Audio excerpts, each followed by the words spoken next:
Hi, welcome to this video on the Zenward channel. Today we're going to talk about the importance of the Eucharist, okay, which is the last video on this channel, and I invite you to listen to that video if you want to listen to it before this video. And what we're going to talk about today is the importance of the Eucharist. So in the past video I explained the Eucharist rite, how taking in the flesh and blood symbolically represents union with the leader of a spiritual community, right? So whether that be union, making a connection, a sympathetic connection through flesh and blood that we share, right, as a community, connecting to the one who's closest to God, whether that be the priest or in the case of, for example, in an ashram or maybe connecting to the guru, right? Sharing a meal with the guru, right? Sharing the same flesh and blood, whether that can be an animal, but if you use more advanced way of seeing things, you realize that, you can also use wine symbolically for the blood of the animal and bread for the flesh, right? That you share all together, right? So that connection, so that's why Jesus says, here is my flesh, my blood, right? That you will connect to, right? Essentially through sharing in that we eat the same thing, in this supper. So the importance of the idea of that supper and coming together, that Last Supper, right? In that sense, so that everybody can connect together and grow together, grow basically sympathetically, right? In union, right? With the leader of that community. In the case of Jesus, an enlightened one, right? Or the one who's closest to God, so you can grow and grow closer to God, right? That's the idea, right? So like you have the priest that basically leads his flock, right? Is supposed to be the one closest to God in that sense. The community grows closer in that sense by sharing that sympathetic connection, through sharing the flesh and blood, right? In that sense. Now you can use basically anything in that context, right? You could use a vegetable. You could all eat the same carrot if you wanna look at it that way, or all this eat the same pumpkin, right?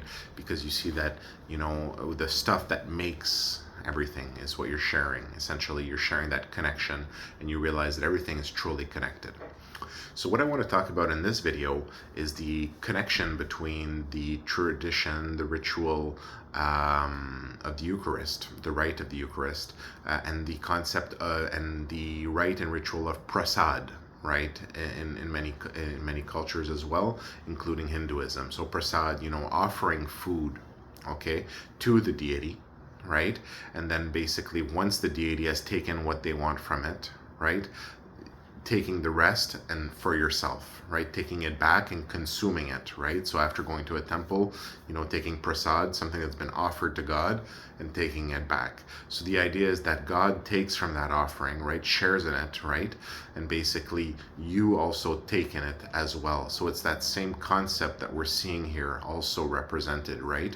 Where, you're going to be taking in something that's connected to God, right? That God's also taking in, and that you connect in to connect to that deity, specifically if you're connecting to a deity in that case, which is close to God, or to God directly if you're offering to God.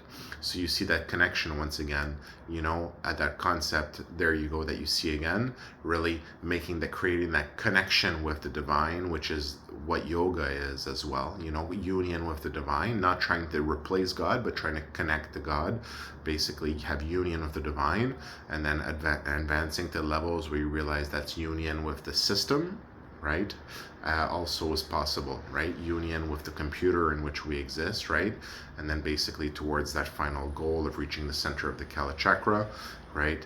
Vishnu, all-pervading, right? All-pervading within the system, and all the different goals of spirituality that you can achieve in the meantime, right? So by connecting to the deity, or connecting to the one that's closest to the divine, connecting directly to the divine, right? By offering and having the divine take in a food, and you take in the food after as well, right? So in that sense as well, so you see that same connection with basically taking in the same food as someone, right?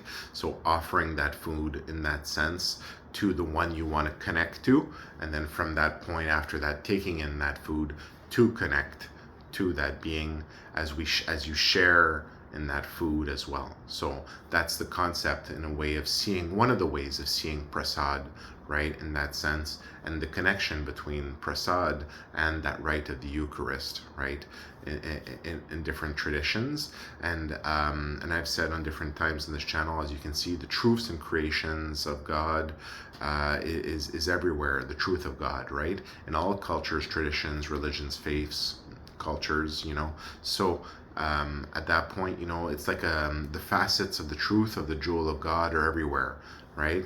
I think that God really wants us to share that truth with each other, with kindness and love, right? Knowing that the other person's truth is just as good as our truth. They might not necessarily have as much of it, or you might not necessarily have as much of it that you remember at a given time, or that you have remembered, and let basically yourself grow within that truth of God. But the truth of God is everywhere, in all cultures, all traditions, all faiths, all religions, and that's why we see these connections between things and how it all comes together in the message of God. Thanks for listening.